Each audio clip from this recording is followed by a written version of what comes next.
my name is Diego, and in this video, I'm going to try to help you play the song I'm Good, parenthesis blue. I think this is a remix of another song that came out a couple of years ago, if I'm not mistaken. But this is a song that a lot of my students here at the Hit Music Studio are learning, and I want to make this video to help them and you practice this and be successful at playing it. I don't think it's a super complicated song. It's also not a great song for beginners, but it's a song that a lot of people like, so I'm trying to make this video to help you. And I'm going to share some kind of specialty tips into how to practice it, because I'm already seeing with the students that are doing it a little bit of a struggle in a couple of sections and things. So let's start with the first pattern. That pattern for the introduction, a couple of things that I would suggest is make sure that you're doing it with the correct fingerings. I will start with finger 4 on B flat and do 1, 2, 4, 5. So one of the things that I see my students doing is like they're having a little bit of trouble playing that first pattern. Try to divide the first, let's say, pattern, which repeats technically 3 times, into 2 sections. Section 1 would be, and I would only practice that 1, 2, 3, 4, 1, 2, 3, 4. So fingerings on those 4, 1, 2, 4, 5, 1, 3, 4. If you don't know, your thumbs is finger 1, and that will be finger 5 for the pinky. So important to do it with those numbers. I think it's going to really help you, and do it very slow. I will play the first section 10, 20, 30 times until it gets good. Although the notes are the same size, you don't do this, because that doesn't make sense and it's not going to help you. So once you get that, try to do the second section. For the second section, you have to move. I will move my thumb from D to G and do the second section of notes, and only practice that, repeating it 10, 20, 30 times. And again. One thing that I'm doing on purpose is I'm trying to give you strong fingers, so that way when you crank the speed on this, you don't fall apart, which happens a lot. So the fingers, a lot of my students are very like, I'm not gonna do that, I want to do my own. It doesn't really help. We try to give you fingers to try to help you. Some people, seems to me like maybe they don't want help, but it is, I think, the easier path to actually learn it slowly with the correct fingers. Even if at the beginning it feels a little bit like, why am I doing this? This feels weird. Because once you crank the speed, the wrong fingers are literally going to fall apart. So once you get that second section, I would start doing it almost like, of course, together. But keep in mind the 7th note is a little bit longer. Little pause there. Now, that little pause allows you to almost like jump, because you're going to do little jump to the right, little jump to the left. So you have to, like, I would aim with the thumb on G, thumb on D, thumb on G, and do that little jump, and that jump can be a guide.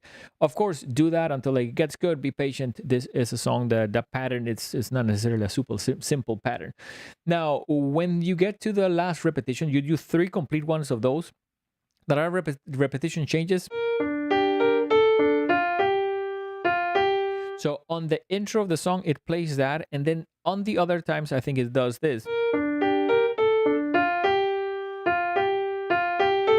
So it has a couple of extra notes there to like almost keep cycling the pattern.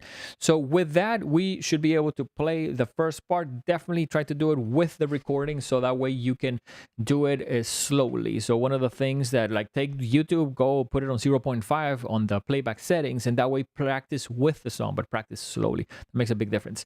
So if we go to the next section, I'm going to try to show you the what do you call it? I'm going to try to show you the chords, and probably let me switch one thing here so you don't keep looking at my hairy arm when I do the switch of cameras. In this case, the chords are 4. We're going to do this 3 times. D, G, B, C, F, A, B flat, E flat, G, and finally C, E flat, G. My suggestion, definitely label your piano. We have a video on doing that. It's important because it's going to help you to know what notes I'm saying and why.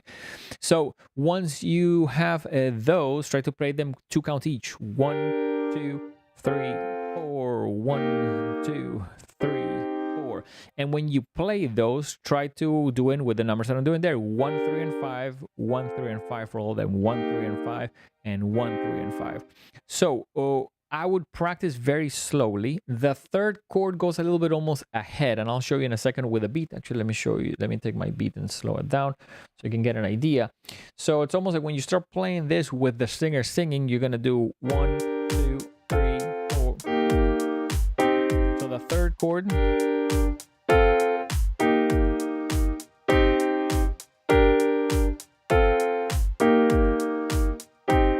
It's a little bit anticipated because it doesn't land necessarily with the beat, but it lands a little bit before it.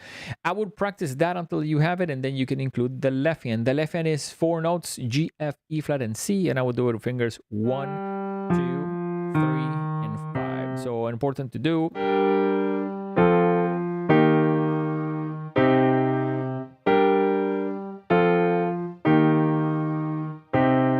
That repeats multiple times. On the third time that it repeats, or sorry, on the fourth time, it actually skips the last chord.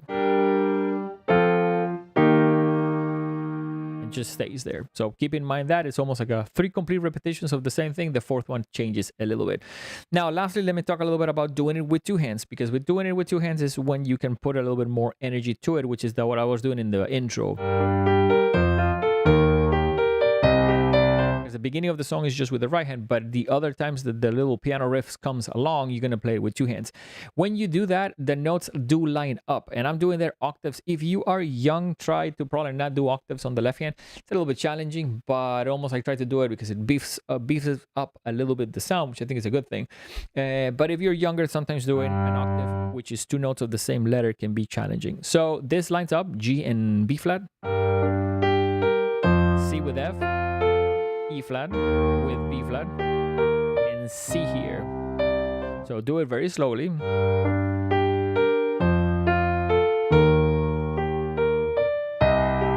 can do it with 1 note on the left hand if you need to.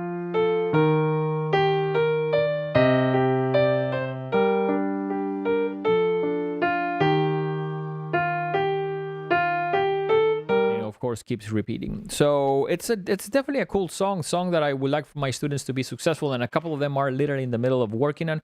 So I wanted to make this quick video live so you can benefit from that. Let me know in the comments any other song that you like to see me almost try to give you some practice tips. I think it's more than learning music and seeing the tutorials that you just see the notes come down, which in my opinion those beyond confuse people and are not helpful. Make sure that you find tutorials that people can give you the numbers. To this day, I've been teaching for 17 years. I see the most important thing for a student is to do the correct numbers. Now, the other things, of course, having good technique, putting your fingers curled and all of that would help. But when you have the wrong numbers, the reason that you can't play something and make it sound good is probably the fingers that you're choosing. So try to find music or tutorials that you can see someone's hand and have that be the guide instead of just seeing the little kind of stupid software that kind of you just see the notes kind of coming down, because with that you can potentially do this like a chicken and it's almost like it's not going to help you. So with all that said, sorry about the rant. We'll see you guys soon. Let me know any other songs that you would like to cover, and check our main website if you have any questions or doubts about what we do, thehitmusicstudio.com. I'll see you guys soon.